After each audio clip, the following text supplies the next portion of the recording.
Back to the Future. Could it actually happen with a real time machine? I was devastated. I thought if I could build a time machine that I could go back and see him again and tell him what was going to happen, maybe save his life. And so that became an obsession for me. In 1995, a restless young tinkerer swore he had bent the laws of time in his garage.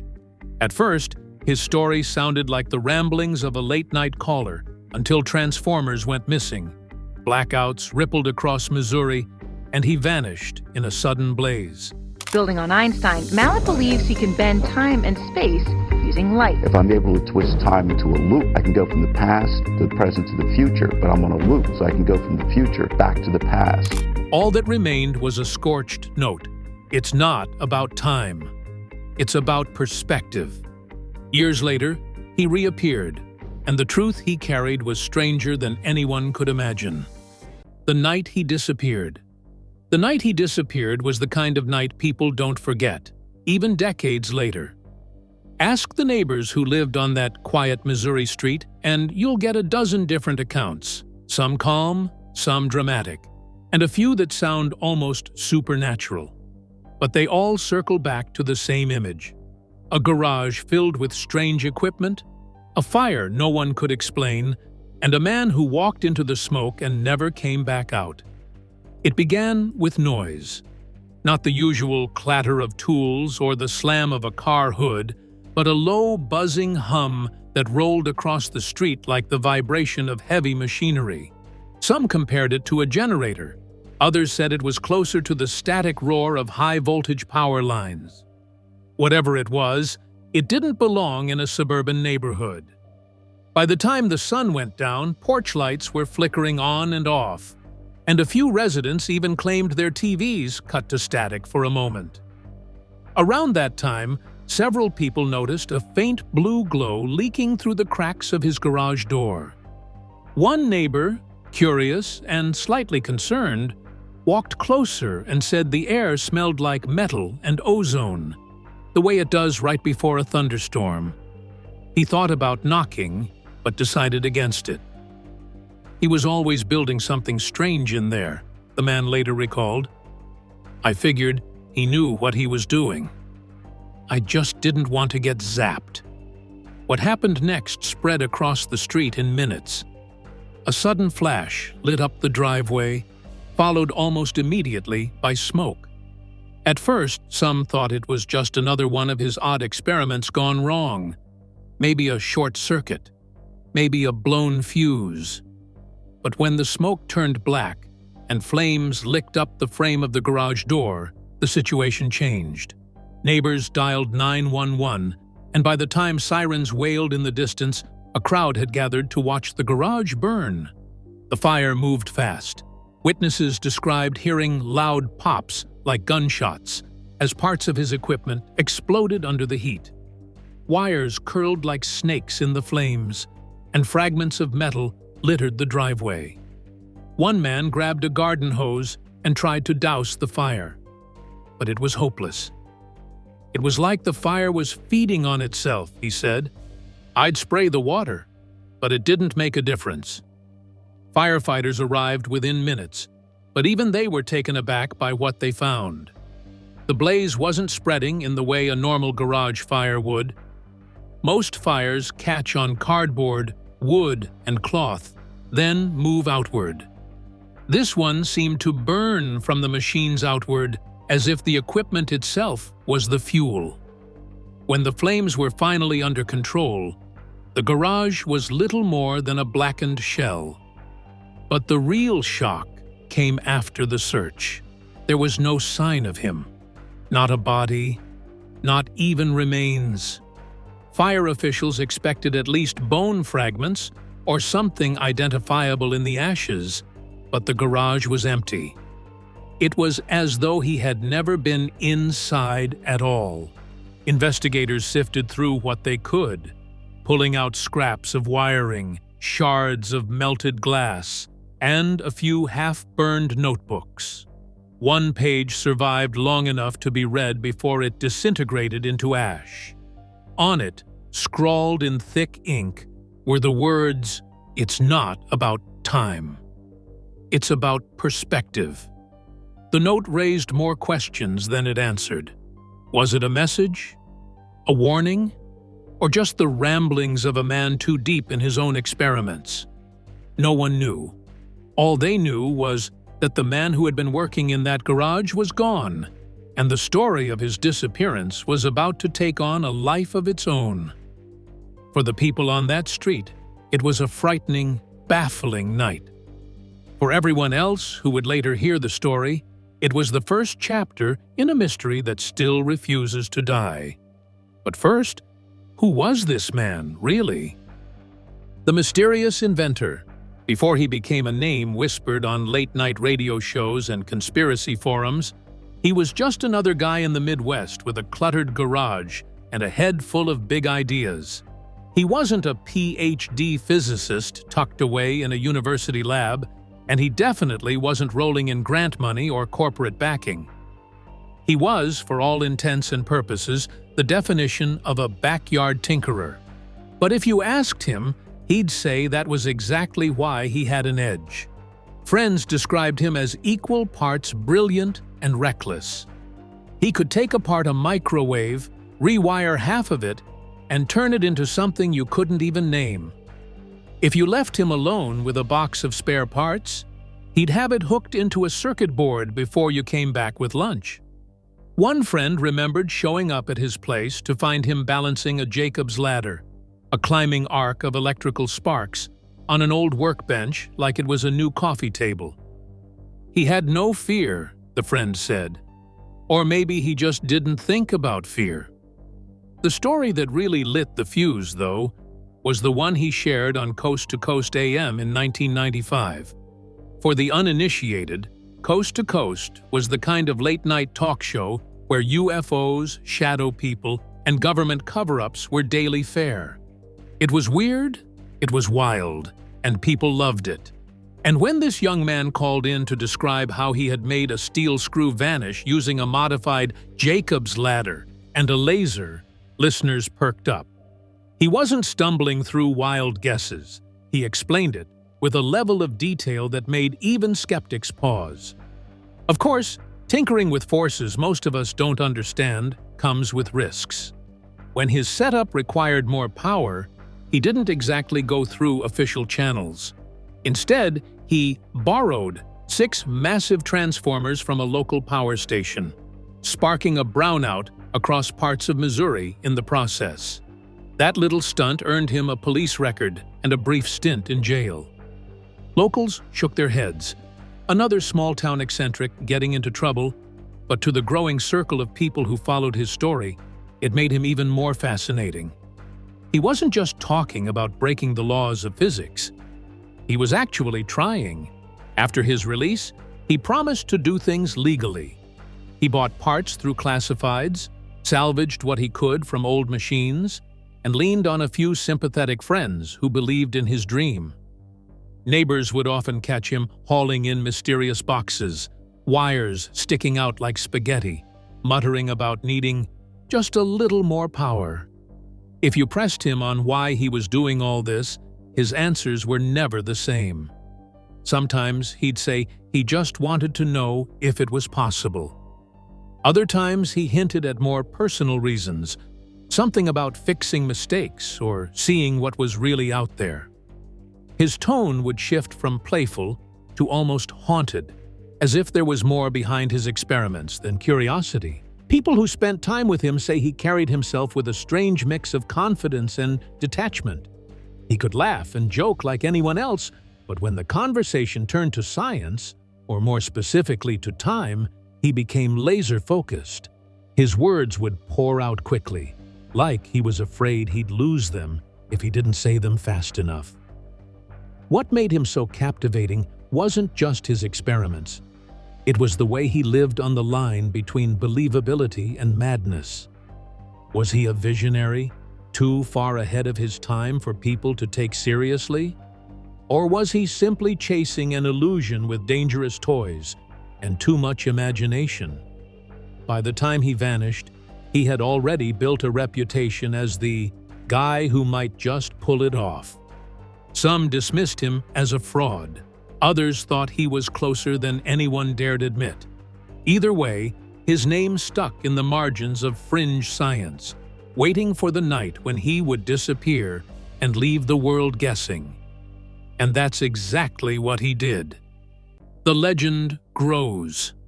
Disappearance has a strange way of giving birth to legend. The moment the fire cooled and the authorities admitted they couldn't find a body, the man stopped being just another eccentric with a garage full of gadgets. He became something else, fuel for stories that traveled far beyond Missouri. At first, the coverage was local. A short article here, a news segment there. Local man missing after garage fire. But when the detail about the note leaked, the burned scrap of paper reading, "It's not about time, it's about perspective," the story spread like wildfire. By the end of the month, it was showing up in tabloids, conspiracy magazines, and late-night talk shows. The internet was just beginning to find its voice in the mid-90s, and this was prime material for the growing communities of forums and chat rooms. On early bulletin boards, threads popped up titled things like "Proof of Real-Time Machine" or "Missouri Man Beats Einstein." Posters swapped theories, most of them wild, some of them oddly detailed. One common rumor was that he had succeeded. He had actually stepped into his machine and been pulled out of this dimension. Others insisted it was a cover-up, that government officials swooped in after the fire to seize whatever was left of his equipment. Some swore they saw unmarked vans in the neighborhood the next morning, men hauling away boxes under the cover of dawn. Whether true or not, the imagery stuck. Then came the sightings. Reports trickled in from places far from Missouri. A man matching his description seen at a Nevada gas station. Another spotted wandering near a New Mexico desert site known for UFO lore. And even a bizarre claim that he appeared in a grainy tourist photo taken in Europe years before his disappearance. None were confirmed, but in the era before deep fakes and Photoshop at your fingertips, the stories carried a certain weight. Radio shows leaned into it hard. On Coast to Coast AM, callers would swear they had inside information that he was alive and well, living under a different name, still experimenting. A few even claimed he had contacted them directly, though none could provide proof. The host played along, keeping the mystery alive with that signature mix of skepticism and curiosity. And of course, with mystery comes mythology. Fans of his story began to frame him as a kind of folk hero, a rebel inventor who defied the laws of physics and maybe paid the price. Artists drew sketches of what his time machine might have looked like, half steampunk fantasy, half jury-rigged nightmare of wires and coils. Amateur filmmakers even created short films inspired by him, imagining what happened inside that garage when the fire broke out. Not everyone was convinced, of course. Skeptics argued that he had simply fled. Maybe the fire was staged. Maybe he'd grown tired of the attention. Maybe he wanted to start over somewhere new. It wasn't unheard of. People vanish all the time. And yet, the absence of a body, the strangeness of the note, and the sheer oddity of his experiments kept doubts alive. The longer he stayed missing, the bigger the legend became. Each year added a new layer of speculation. Books about fringe science would reference him in side chapters. Online forums treated his name like a password into deeper rabbit holes. He wasn't just a missing man anymore. He was a symbol of possibility. That's the power of vanishing without explanation. A disappearance without closure becomes a canvas, and everyone paints their own version. To some, he was a pioneer swallowed by his own invention. To others, he was a fraud who ran from failure. And to a smaller, more dedicated group, he was proof that the impossible was only impossible until somebody tried. The story didn't end with the fire, the note, or the rumors. Because years later, against all odds, he came back. And that's when the mystery deepened in ways no one could have predicted. But what really happened to him during all those years, and why did he come back now? The reappearance. It happened quietly, almost accidentally, in a small town hundreds of miles from Missouri. One morning, residents noticed a man sitting on a bench outside a local cafe. Unremarkable in appearance, yet oddly familiar to anyone who had followed the old stories. By mid-morning, someone recognized him from the photos that had circulated online and in magazines for years. Word spread quickly. He had returned. Those who approached him first described him as calm, almost serene, though there was an intensity in his eyes that suggested he had been somewhere few could imagine. He looked different, yet the resemblance was unmistakable. Same sharp jawline, same restless hands that fiddled with a pen or pocket watch, as if time itself was a puzzle he was still trying to solve. People swore he walked with purpose, yet there was a subtle hesitancy, like a man acclimating to a world that had continued without him. Local authorities were skeptical at first. They checked his identification, ran background checks, and even contacted relatives. All confirmed he was the man who had vanished years earlier. Social media erupted almost instantly, though this was before the viral reach of today's platforms. Online forums lit up with screenshots, speculation, and debates. Is it really him? Some asked. Has he aged? Has he changed? When he spoke, it was with the same soft, deliberate tone that had made people listen to him years before. He didn't shout. He didn't announce some grand revelation, at least not yet. He hinted at experiences that were difficult to describe, speaking in fragments and metaphors. His words were calculated, like someone testing how much the world was ready to hear. Journalists flocked to the town, trying to reconstruct the first few hours of his return. Eyewitnesses described small but strange details. He wore a watch with multiple dials that didn't match any model on the market. He had a notebook, not unlike the ones lost in the fire, but its pages were filled with symbols and calculations that no one could decipher. Even his choice of location seemed deliberate.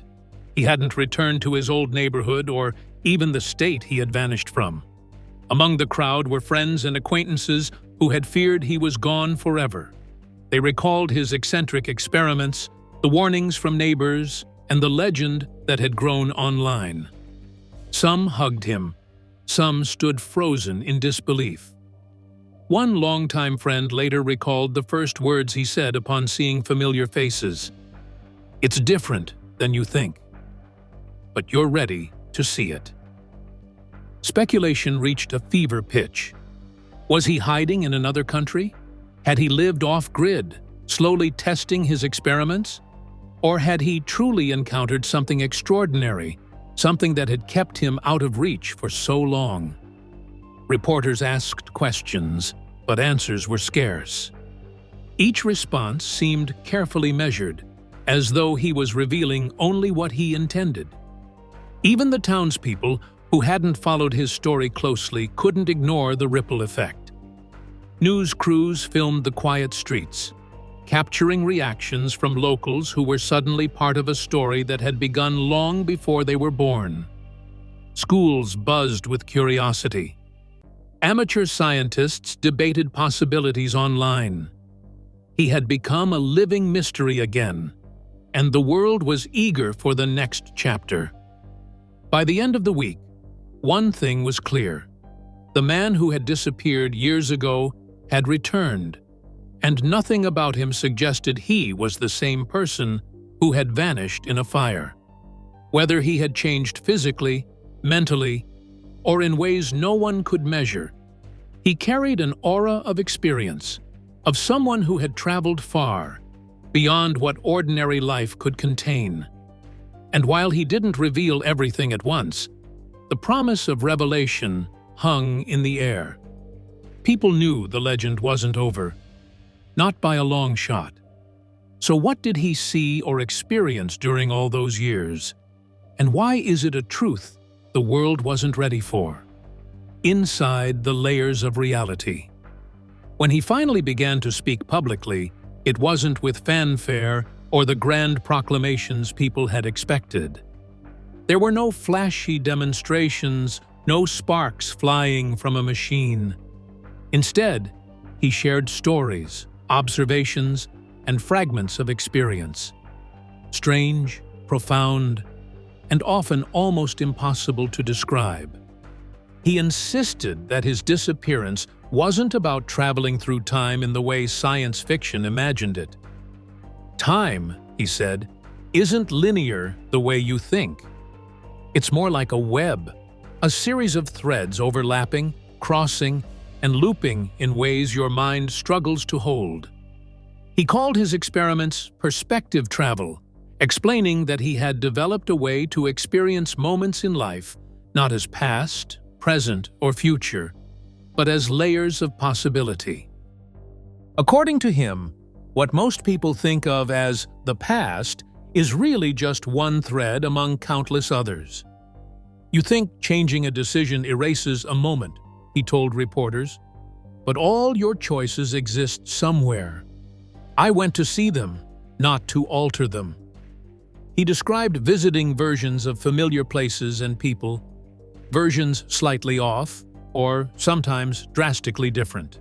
He spoke of conversations he overheard himself having in parallel realities, choices he had made differently, and the strange sense of déjà vu that came from watching the same moments unfold in multiple ways at once. Some of his revelations sounded almost philosophical. He suggested that our understanding of mistakes, regrets, and successes is limited by perspective. You think you failed, he said, but in another thread you succeeded. Your life isn't a single story. It's a library. This perspective, he claimed, had profound effects on how he viewed ethics, decisions, and the very nature of reality. It wasn't magic, he insisted. It was observation, science, and awareness taken to a level most people couldn't imagine. Yet, he admitted there were dangers. It's easy to get lost, he said quietly. If you dwell too long in threads that aren't yours, you risk forgetting which reality you belong to. That's why I left, and why most couldn't survive the experiment. Some scientists and skeptics scoffed at this. Others, however, noted the eerily precise tone in which he described psychological disorientation, citing parallels to studies on altered perception, multiverse theory, and the brain's reaction to unfamiliar patterns. He also revealed that during his absence, he had experimented with small-scale interactions, leaving subtle clues, testing whether messages could cross threads, or observing the ripples of minor interventions. Nothing major, he explained. You can't change history in the ways movies promise, but you can notice. And noticing changes you, the media was torn. Some dismissed him as a mystic, a trickster, or a man telling half-truths to captivate the public. Others were fascinated. Scientists who studied his notes found equations that made sense mathematically, but seemed to describe phenomena beyond conventional physics. Philosophers debated the implications of his observations, questioning whether subjective experience could become a bridge to new understanding of existence. His story resonated most deeply, not for its scientific plausibility, but for its human angle. Listeners and readers reported feeling a strange sense of comfort in his words, as if someone had peeked behind the curtain of reality and returned to tell them it wasn't entirely as it seemed. Mistakes weren't failures. They were just threads. Choices didn't vanish. They branched outward endlessly. The narrative of life suddenly felt less rigid, less finite, and more like a living, breathing web of potential. And yet, despite all he had revealed, some details remained tantalizingly vague. Specifics about locations, exact methods, or definitive proof were withheld, either for safety or secrecy. He hinted that sharing too much too soon could disrupt understanding or even destabilize perception itself. The result was a paradoxical blend of awe and frustration. People were left grappling with profound ideas, unable to verify them, yet unwilling to dismiss them outright. For the world, the man who vanished and returned didn't just tell a story. He shifted the way reality itself could be imagined. Believers versus skeptics. The moment he reappeared and began speaking, the world split into camps.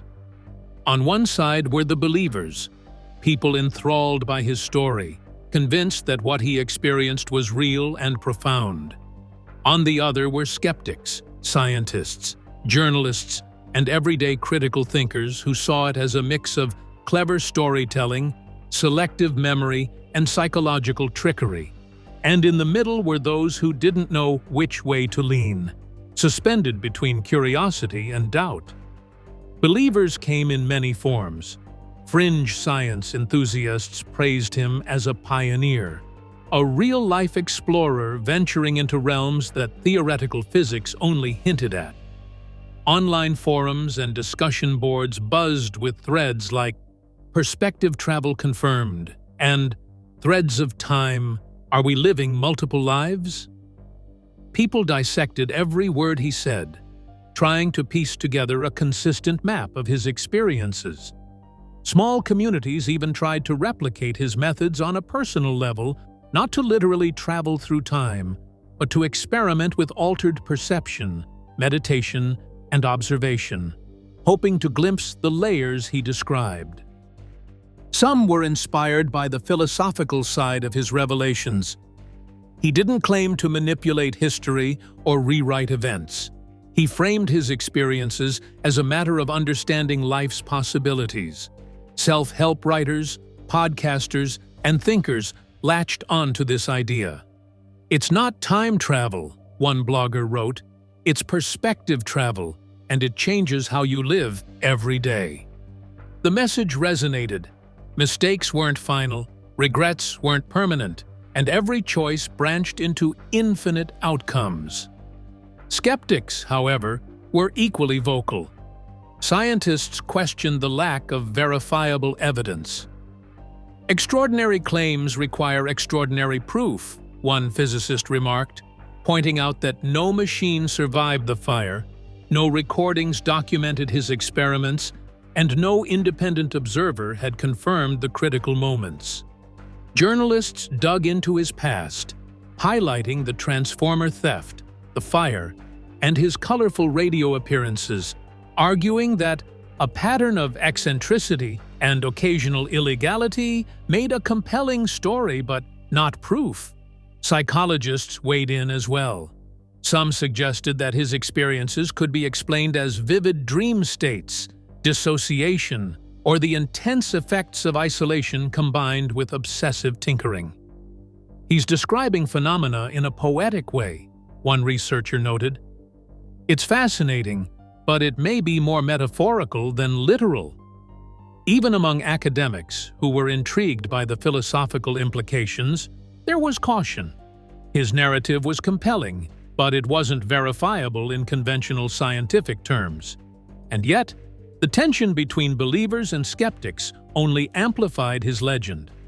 Media outlets played both sides, alternating between documentaries, exploring the possibility of perspective travel, and skeptical podcasts dissecting every claim.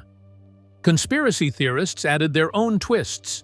Some claimed government agencies had been involved during his disappearance, while others suggested he had actually achieved literal time travel but returned cautiously, limiting the information he shared.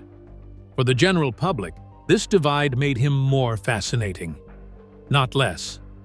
People who had never cared about physics, metaphysics, or fringe science suddenly followed every interview, every public appearance. They debated endlessly. Was he a genius, a mystic, a trickster, or some combination of all three? His story didn't fit neatly into any category, and that was exactly what made it contagious. Interestingly, the debates themselves reflected his core message. Perception is everything. Believers and skeptics alike were interpreting the same events, the same words, in completely different ways. To some, the man was proof of hidden realities. To others, he was an elaborate storyteller who had vanished at the perfect moment to maximize mystery.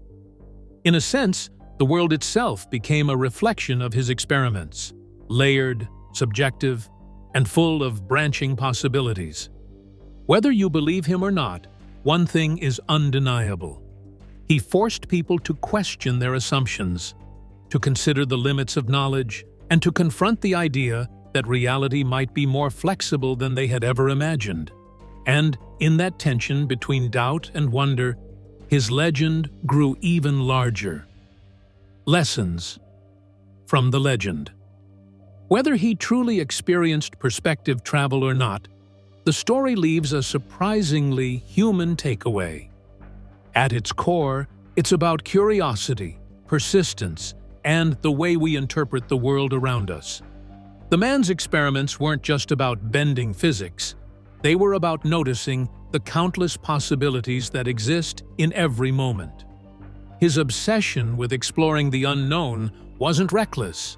It was driven by a desire to understand life in its fullest complexity, to step beyond conventional thinking and glimpse what others might never see.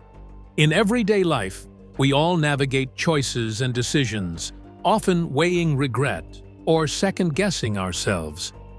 What if, like him, we could step back and see life as a web of possibilities instead of a straight line of mistakes and successes? That perspective alone changes how we relate to our own experiences. Every awkward conversation, every missed opportunity, even every triumph, could be seen as one of countless threads branching outward. Imagine reflecting on your life not as a sequence of right or wrong moves, but as a network of possibilities, each with its own lessons and outcomes. That kind of thinking doesn't just expand the mind, it reshapes how we forgive ourselves and embrace growth. His story also reminds us of the tension between belief and skepticism. People cling to evidence, but they also hunger for wonder. We're drawn to the unknown, whether it's a mysterious disappearance, a strange invention, or a mind-bending theory. And sometimes, the magic isn't in proving the story, it's in imagining it, questioning it, and letting it stretch how we see the world. The lesson here isn't whether he was right or wrong. It's that curiosity and wonder have value, even without hard proof. There's a playful lesson too. Curiosity can lead to danger, embarrassment, or wild adventures, but it's also what fuels innovation. He broke rules, pushed boundaries, and followed ideas others dismissed. That combination of bravery, obsession, and relentless experimentation is what keeps legends alive, even if the details remain murky. Ultimately, whether you classify him as visionary, eccentric, or somewhere in between, his story nudges us to ask a simple question. Are we living with the narrow lens of one timeline, or are we open to seeing the layers all around us? In that sense, the man who vanished and returned isn't just a figure of legend. He's a reminder to notice more, wonder more, and embrace the strange possibilities life quietly offers, even in the small, ordinary moments. The story of the man who vanished and returned reminds us that curiosity and wonder can take us farther than we ever imagined. If his journey inspired your imagination, Don't forget to subscribe for more stories that push the limits of possibility.